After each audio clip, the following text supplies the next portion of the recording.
Where are you guys from? What state? I'm from Anchorage, Alaska. He's from Michigan. Detroit. Okay, so where's the station here?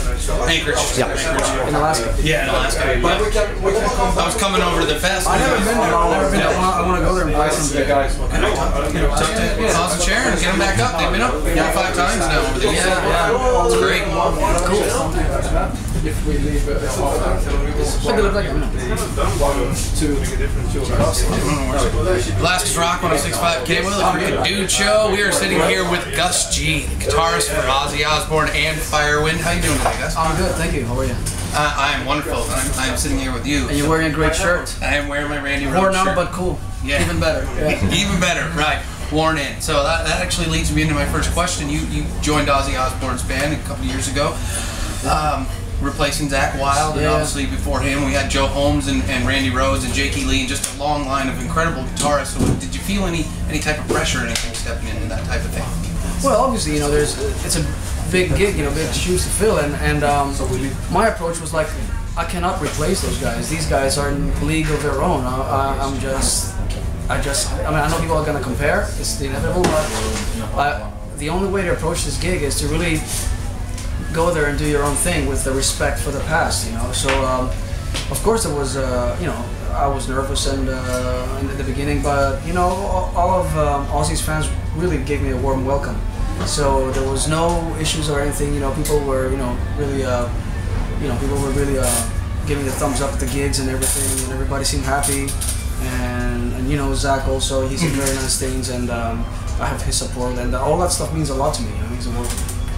Yeah, we saw the show in Dortmund Monday night with Black Label Society, Steel there? Panther, and you guys. That was cool. Yeah, the Ozzy and Friends show, and you guys have been doing that around Europe. So is it kind of fun to have all those guys coming up on stage, Geezer and Zakk and Slash in some shows? Is that cool to have those extra guitarists? And I mean, let's put it this way: how often do you get to have legends like, you know, Geezer Butler, Slash, Zakk Wylde on the same stage with Ozzy Osbourne, you know, and you know, like, we're not worthy, you know, we're just fucking there, like, jamming and like having a blast, you know, having the time of our lives, you know. So that's like a very rare tour, you know. That shit doesn't happen every day. So I'm just enjoying every second of it.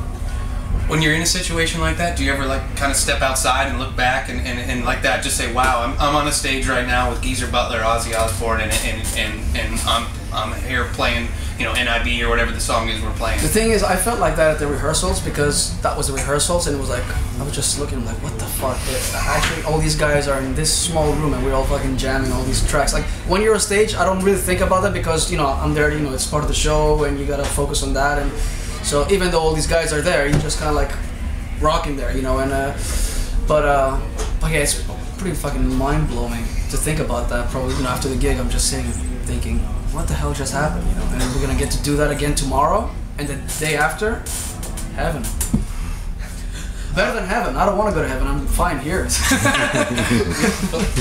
On the Crooked Dude Show, we do an 11-question questionnaire. We didn't stop at 10. We like to go to 11. That's that's the way you gotta go. You know? Right. So first question is the first concert you ever attended in your life. It must have been the Eagles, actually. I was 14 or something, and they had just reunited, you know, the Hell Freezes Over tour, and I just happened to visit my uncle in Florida then, and he had the tickets for the gig, and Hotel California is one of my all-time favorite albums and songs, and it was just amazing to go to, you know, I went to the Miami Dolphins Stadium. It was amazing. It was just like a great experience. Like 14 years old, going to a, you know, football stadium, watching the Eagles. It was fantastic. The first album and instrument you got, and how did you acquire them? Well, my first instrument was a classical guitar. My dad got it for me, and first album. Oh fuck, can't really remember really. Hard to remember, man. Because I was trading a lot of cassette tapes, you know, with classmates of mine. So I remember, like, I don't know. I can tell you what stuff changed my life. I don't remember what exactly was the first album. Probably, you know, the first album that got me into playing guitar was Frampton Comes Alive, because my dad had the vinyl at home. But later on at school, you know, my friend gave me a cassette of Master of Reality, and then another friend of mine gave me the Ingrid Malmsteen's trilogy, and all that stuff was like, you know, it really got turned on to that stuff. And it was, That's how I got Master of Reality. A friend of mine gave it to me. Like a cassette, like, check this out. And the first song came in was like, Sweet Leaf. And it was like, whoa, cool. because I had heard Metallica stuff. It was on TV and stuff, and I loved Metallica and Guns N' Roses stuff. But then there was something else about Sabbath. It was just heavier. It was doom. It was great. Yeah. Your biggest influence or inspiration when you were growing up? Many. I would say quite a few guys. Like from Tony Iommi and Michael Schenker, Yngwie Malmsteen, Uli Roth, Gary Moore, those guys. And yeah. Your favorite band or artist growing up? I would go into these phases. I would go like into my Malmsteen phase, and that would be all I would be listening to, and then I would go into like a Megadeth phase and would just listen to Megadeth for like a month straight, or then Black Sabbath, or I would go into a fucking Scorpions thing for like months and months. So I love all the classic bands. How long did you want to be a full-time musician, and when did you finally achieve the point where you weren't, having to have a real job in order to support being a musician? I wanted that since I first picked up the guitar. I knew that was what I came in this world for, to play guitar.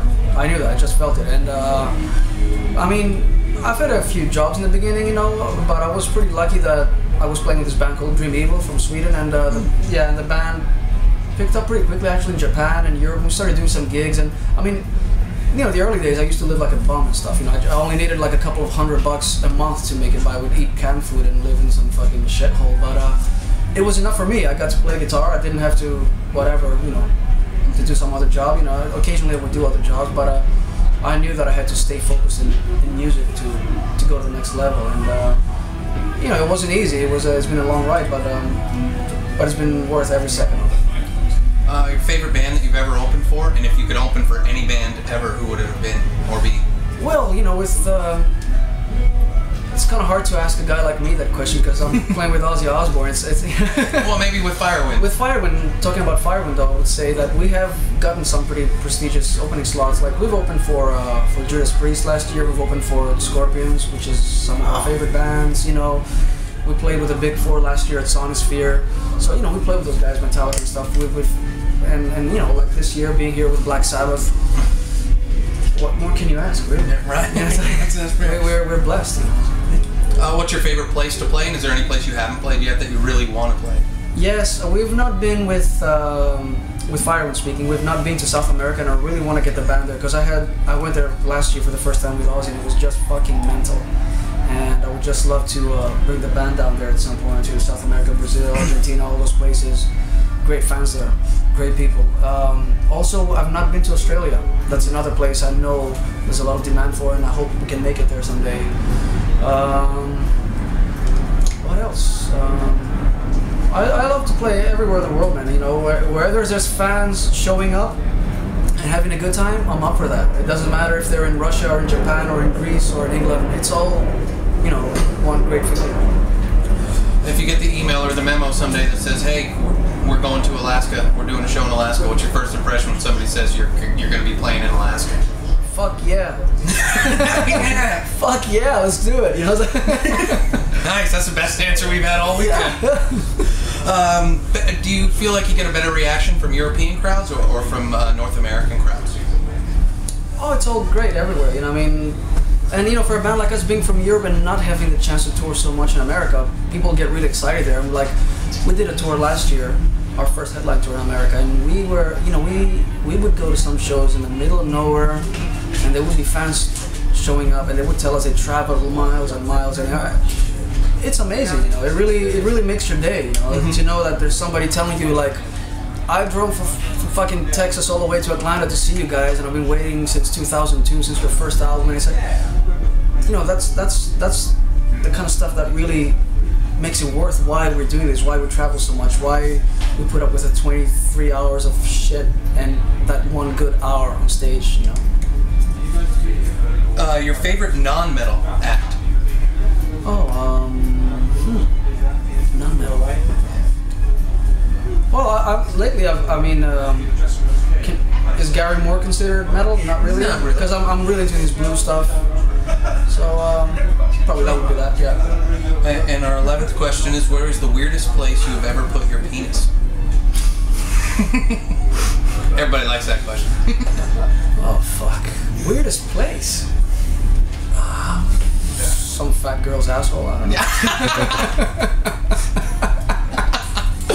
Oh my God, that's great. Now, Firewind, you're a Greek band, is that correct? Yeah, yeah, we are. Yeah, is the whole band from Greece? Almost. We have our drummer, that guy over there. He's from Belgium. He's our new drummer, Joe. So, but the rest of us are Greek. Yeah. You are Greek. Yeah. Okay. And how many albums have you had out so far? We just released our 7th studio album. It's called Few Against Many. It's out now everywhere. Now, are you also in the writing process for when Ozzy does the next solo album? Are you going to have to be doing double duty, so to speak, as far as writing albums as well? No, I mean, you know, we did the Firewind album now, and Ozzy's been busy with Sabbath, and you know, I knew I was going to have a couple of years off, and obviously the Ozzy and Friends tour was kind of unexpected, you know, because they had to pull out at last minute the Sabbath tour. But you know, I'm guessing they're going to go back to it next year because I hear Tony's doing well. So it really all depends on Tony Iommi's situation and condition. So we're just going to wait on further news for that, and then we'll kind of like plan accordingly. So for the time, you know, we have a big world tour with Firewind until the rest of the year, and we'll see where 2013 takes us, you know. Is it tough trying to balance the two bands? I mean, do you have to put one over the other, or is it just, does it work out? Do both bands work pretty well with your schedule? No, I mean, you know, it's the thing with the Ozzy camp. Obviously, things can change you know, at the last minute and stuff. For example, the Ozzy and Friends tour and all that, and you know, they know that I'm always there for that. I would never miss an Ozzy tour for anything in the world, you know, and we basically work Firewind around that, and you know, and we just kind of like play by ear. We see how it goes. So far, there hasn't been any problems, to be honest.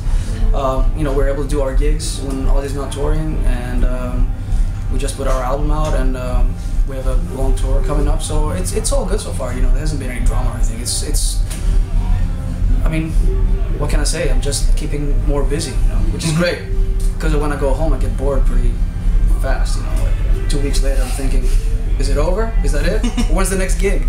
So yeah, it's good. Great. All right. Well, I'm the Dude. This is Gus G. It's the Crooked Dude Show, and hey, thanks so much for being with us. Fantastic. Thank you. Cheers to Alaska. Do you mind doing